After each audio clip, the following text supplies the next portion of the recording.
आपका मेरे YouTube channel में स्वागत है। अगर अभी तक आपने सब्सक्राइब नहीं किया हो चैनल को तो सब्सक्राइब करिए, लाइक करिए, शेयर करिए। अब आज हम एक टॉपिक लेकर आए हैं बाल मनोविज्ञान। बाल मनोविज्ञान क्या है और बाल मनोविज्ञान के सिद्धांत, इम्पोर्टेंट सिद्धांत, 2-3 सिद्धांत जो है बहुत इंपॉर्टेंट सिद्धांत है, उस पर हमेशा क्वेश्चन आते हैं। तो आज हम देखेंगे बाल मनोविज्ञान के सिद्धांत, चाइल्ड साइकोलॉजी। पहले हम देखते हैं फर्स्ट नंबर पर थॉर्नडाइक का सिद्धांत।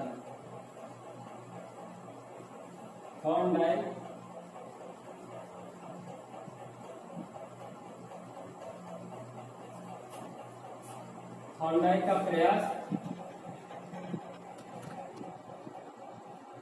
एवं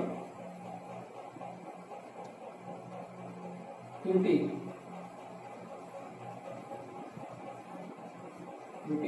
का सिद्धांत।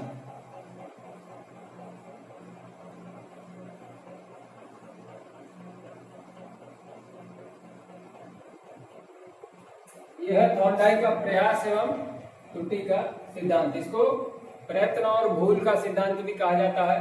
प्रयत्न और भूल का सिद्धांत, उद्दीपक अनुक्रिया सिद्धांत, उद्दीपक और अनुक्रिया सिद्धांत, उद्दीपक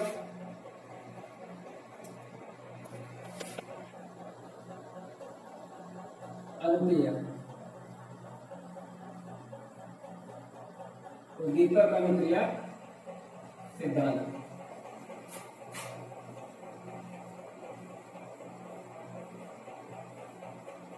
प्रयत्न और भूल का सिद्धांत, प्रयास एवं त्रुटि का सिद्धांत, उद्दीपक अनुक्रिया का सिद्धांत। यह है थॉर्नडाइक का प्रयास एवं त्रुटि का सिद्धांत। अब हम इसके बारे में विस्तार से जानेंगे। थॉर्नडाइक एक मनोवैज्ञानिक थे। उन्होंने एक बिल्ली पर प्रयोग किया।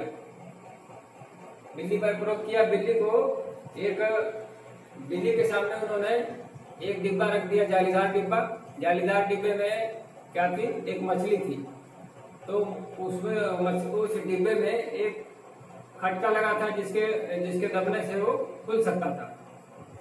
तो जब थॉर्नडाइक ने बिल्ली के सामने मछली रखी, मछली वाला डिब्बा रखा, तो मछली ने उसको बहुत प्रयास किया प्राप्त करने का, बहुत प्रयास किया। कई बार उसको झपट्टा मारा, कई बार उसको मछली को प्राप्त करने का प्रयास किया, लेकिन नहीं प्राप्त कर सकी। इसी तरह से बार बार उसने बिल्ली ने प्रयास किया और बाद में उसका एक बार पैर किस पे पड़ा? खटका पे पड़ गया और दरवाजा, जो डिब्बा था जालीदार डिब्बा, उसका दरवाजा खुल गया और बिल्ली ने मछली को प्राप्त कर लिया। तो इसमें हमने देखा कि यहाँ उद्दीपक क्या है? उद्दीपक मछली है। उद्दीपक में होता है स्टिमुलस। उद्दीपक की अंग्रेजी होती है स्टिमुलस और अनुक्रिया की अंग्रेजी होती है रिस्पॉन्स।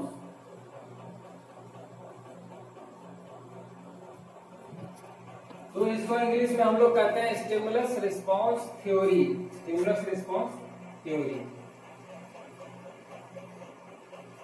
रिस्पॉन्स थ्योरी, या इसको हम कह सकते हैं SR bond theory. SR bond, इसमें एसआर बॉन्ड बनता है। ये यस है, ये आर है, ये स्टिमुलस है, ये रिस्पॉन्स है, इसमें एक बॉन्ड बन गया, एसआर बॉन्ड थ्योरी।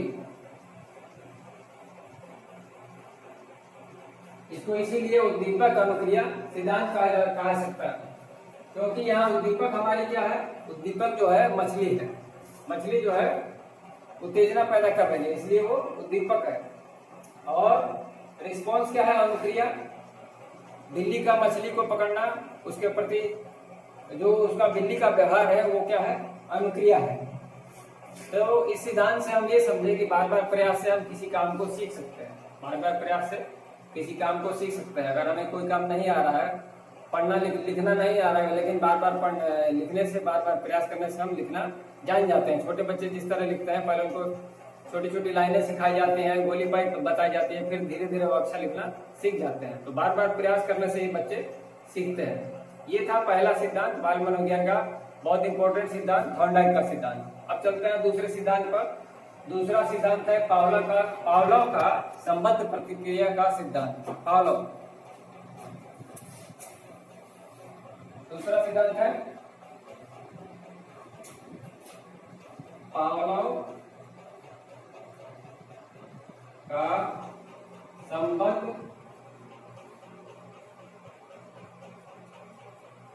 प्रतिक्रिया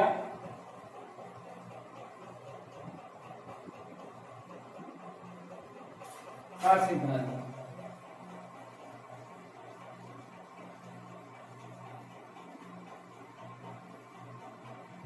ये भी बहुत महत्वपूर्ण सिद्धांत है। पावलो का संबद्ध प्रतिक्रिया का सिद्धांत बहुत महत्वपूर्ण सिद्धांत है। पावलो ने क्या किया? पावलो ने एक कुत्ते पर प्रयोग किया। कुत्ते को जब वो भोजन देते थे तो घंटी बजाते थे। कुत्ते को जब वो भोजन देते थे तो घंटी बजाते थे। इसी तरह से उन्होंने कई बार इस चीज को दोहराया, कई दिन तक दोहराया। फिर एक दिन उन्होंने क्या किया कि घंटी बजाई लेकिन भोजन नहीं दिया। घंटी बजाई लेकिन भोजन नहीं दिया। तो उन्होंने देखा कि कुत्ते के मुंह से लार टपकने लगी। तो उन्होंने देखा कि कुत्ते ने घंटी को संबद्ध कर लिया है। किससे? भोजन से। ये हुआ संबद्ध प्रतिक्रिया का सिद्धांत। पावलो का संबद्ध प्रतिक्रिया का सिद्धांत इन्होंने प्रयोग किया किस पर?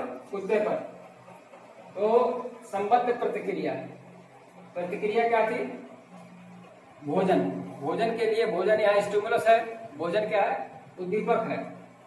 भोजन जो कुत्ते को दिया जा रहा है उद्दीपक है। और घंटी क्या है उसका? नहीं, भोजन उद्दीपक हो गया। और जो जो कुत्ते की लार निकल रही है वो क्या हो गई? प्रतिक्रिया, अनुक्रिया या वो रिस्पॉन्स हो गया, प्रतिक्रिया। इस तरह से पावलो का संबद्ध प्रतिक्रिया का सिद्धांत है। इसके बाद एक और महत्वपूर्ण सिद्धांत है, वो है कोहलर का सिद्धांत। कोहलर का सिद्धांत, इसको कहते हैं तीसरा सिद्धांत, कोहलर का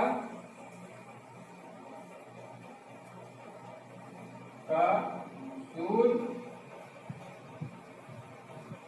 या अंतर्दृष्टि।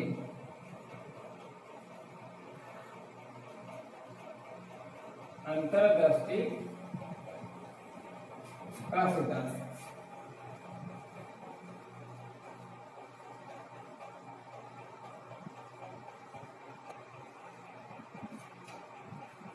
कोहलर का सूझ या अंतर्दृष्टि का सिद्धांत।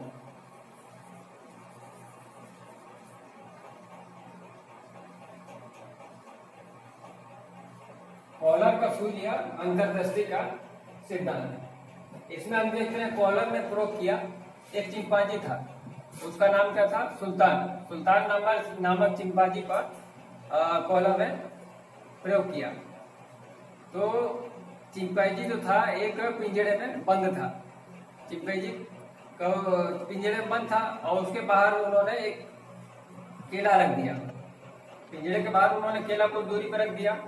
उसके पिंजरे के पास दो खोखली पाइप रख दिए। पाइप जिसके नली कहते हैं, लकड़ी रख दी जो खोखली थी, चाहे पाइप का लीजिए, खोखले पाइप रख दिए जो एक दूसरे में फिट हो सकते थे। तो जो चिंपांजी था सुल्तान, उसने बहुत प्रयास किया कि वो केला प्राप्त करे। तो उसने बहुत दिमाग लगाया अपना। फिर क्या किया कि उसने बार बार हाथ डाल के केले को प्राप्त करने का प्रयास किया, बहुत प्रयास किया। फिर अंत में उसने दिमाग लगाकर एक नली को, एक जो पाइप था उसको दूसरे पाइप में फिट कर दिया और फिट करके उससे केले को घींच लिया और प्राप्त कर लिया। तो इस तरह से हमने देखा कि जो चिंपांजी था उसने अपने सूझ, बुद्धि से का प्रयोग करके केले को प्राप्त कर लिया जो दूर था, और जो नहीं पाया जा सकता था उस चीज को उसने प्राप्त कर लिया। तो बुद्धि से सब कुछ प्राप्त किया जा सकता है। ये था कोहलर का सूझ या अंतर्दृष्टि का सिद्धांत। तो हमने आज देखे 3 बहुत महत्वपूर्ण सिद्धांत जो कंपटीशन में हमेशा पूछे जाते हैं। किस पर प्रयोग किया? डायक ने किस पर प्रयोग किया? पावलो ने किस पर प्रयोग किया? कोहलर का सिद्धांत क्या था, किस पर प्रयोग किया? तो ये सभी बहुत महत्वपूर्ण सिद्धांत है। अब हम आज का टॉपिक यही समाप्त करते हैं। अब हम बाल मनोविज्ञान के अगले टॉपिक में मिलेंगे। तब तक के लिए धन्यवाद।